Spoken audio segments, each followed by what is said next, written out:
The desert plains of Kepler 442b stretched endlessly, scorched by twin suns that had turned the battlefield into a graveyard of metal and ash. Sergeant Jack Morrison sat against the rusted hull of his downed transport, his prosthetic leg sparking occasionally, reminding him of better days when he could still run. The war with the Draconians had taken everything from him, his squadron, his livelihood, and nearly his life. He was supposed to be home. His tour had ended 3 months ago, but the military had abandoned him here, along with dozens of other wounded soldiers, when the evacuation ships had fled during the last Draconian assault.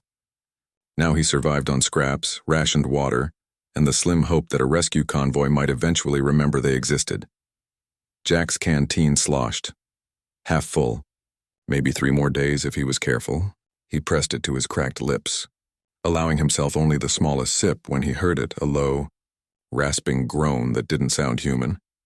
His hand instinctively reached for his rifle before he remembered it had been empty of ammunition for 2 weeks. Slowly, he peered around the wreckage. 3 Draconians lay in the sand about 50 meters away. Their reptilian forms, usually so imposing with their scaled armor and wings that could blot out the sun, now seemed pitiful. Their magnificent scales were dulled, burnt, and one had a wing torn nearly in half.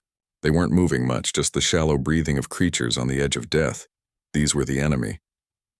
These creatures had killed his friends. Jessica Martinez, his best friend since basic training, had died holding a position against a Draconian assault just 2 months ago. Her last words crackled over the comm. "Tell my mom I loved her." Jack had carried that guilt every day since. He should leave them. Should let the desert do what bombs and bullets couldn't. But as Jack stared at the dying aliens, he saw something he hadn't allowed himself to see before. Suffering. Pure universal suffering that transcended species. One of the Draconians, the smallest one, made a sound that reminded him of a child crying. Jack's hand trembled as he reached for his canteen. "This is stupid," he muttered to himself. "This is really, really stupid." He pulled himself up, his prosthetic leg grinding as he limped across the sand toward his enemies. The largest Draconian noticed him first, eyes widening, a golden color that almost looked human in their expression of surprise. It tried to move, to defend itself, but it was too weak. Its clawed hand could barely lift from the ground. Jack knelt beside the smallest one, unscrewed his canteen, and gently lifted the creature's head. "Easy," he said softly in a voice he'd once used with Jessica when she'd been wounded. "Easy now." He poured water onto the Draconian's lips. The creature's forked tongue lapped at it desperately, gratefully. Jack moved to the second, then the third, giving each of them water until his canteen ran dry. His own lips were cracked and bleeding. He'd just given away his last 3 days of life. The largest Draconian stared at him with those golden eyes, and Jack could swear he saw something like understanding there. The creature's mouth moved, forming words in a language that sounded like wind through crystals. Jack shook his head. "I don't understand you," he said quietly. "But I think we're both just trying to survive, aren't we?" He sat down in the sand beside them, his prosthetic leg finally giving up with a sad whir. If he was going to die, at least he wouldn't die as a monster. The rescue convoy found them 2 days later. Captain Sarah Chen of the Earth Defense Force couldn't believe what her scanners were showing. A human life sign surrounded by Draconian signatures, all alive. She ordered her team to approach with extreme caution. What they found would change everything.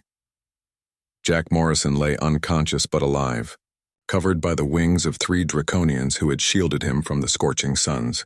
When the soldiers raised their weapons, the largest Draconian didn't attack.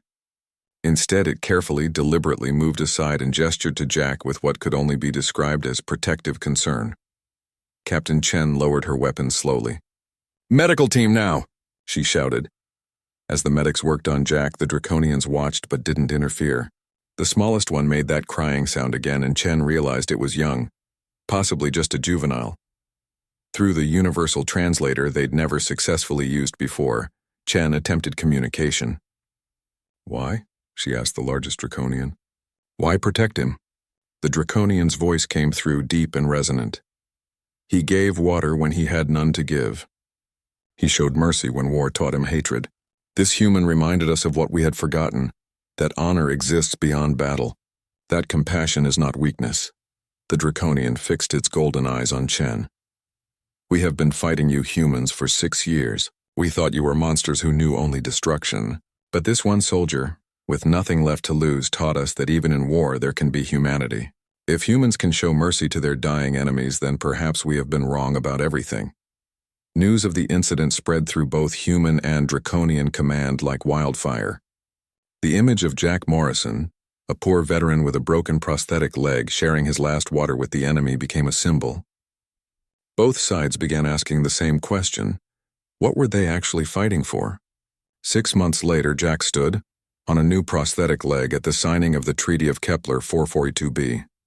Beside him stood the largest draconian, whose name translated to Skywatcher. They had become unlikely friends, ambassadors for a peace that seemed impossible just months before. Jessica Martinez's mother was there too. When she hugged Jack, she whispered, "She would have been proud of you." Jack looked at Skywatcher, at Captain Chen, at the gathering of humans and draconians who had been enemies at sunrise and allies by sunset. "I just gave them water," he said quietly. "No," Skywatcher replied, his voice gentle despite its rumbling depth. "You gave us something much more precious. You gave us hope that we could be better than our worst moments. You showed us that humanity, true humanity, transcends species. The war didn't end because of tactics or weapons. It ended because one poor veteran chose compassion over hatred, and in doing so, reminded 2 species that mercy, not might, is the highest form of strength. Human warriors, the galaxy would learn, didn't just fight to win, they fought to preserve something worth fighting for. And sometimes, the bravest thing a warrior could do was offer water to a dying enemy, and prove that even in the darkest moments, humanity could shine through. That was the day the war changed forever. That was the day the galaxy learned what humanity really meant.